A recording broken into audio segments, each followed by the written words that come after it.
तो हेलो दोस्तों, आपका स्वागत है हमारे नए व्लॉग में। क्योंकि हम आ गए यहाँ पर घूमने के लिए, तो कैमरामैन यहाँ को दिखाओ। तो गाइज यहाँ पर काम चल रहा है, आप देख सकते हो। यहाँ पर आपको हम ऐसी ऐसी चीज़ दिखाई गई जो आपको भी नहीं पता ना हमें पता। क्योंकि आज हम आ गए बाइक वे में गाड़ी मुझेड़े के गाँव में। छोटा सा गाँव है गाड़ी मुझेड़ा, उसमें ऐसी ऐसी खुफिया जगह है जो आपको भी नहीं पता ना हमें पता। तो हम आपको ऐसी ऐसी चीज़ दिखाएंगे जो हमें भी नहीं पता यार, तुम्हें भी नहीं पता होगा। आजा भाई कैमरामैन, जल्दी आओ ऊपर को। तो गाइज यहाँ पर देख सकते हो, कैमरामैन दिखाइए आप। यहाँ का इतना नज़ारा है गाइज, आप भी आ सकते हो यहाँ पर।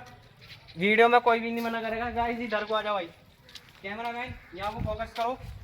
तो गाइज यहाँ पर इतनी बढ़िया जगह है, आप भी आ सकते हैं कोई घूमने के लिए, कोई मना नहीं करने का। तो गाइज हमें लाइक करो, फॉलो करो, कमेंट बताओ हमारी वीडियो सही लगी या नहीं। तो हमारा व्लॉग आपको सही लगा या नहीं लगा, तो बाय, अगले व्लॉग में मिलेगा। चलो, ये बड़ी अच्छी बात कही आप।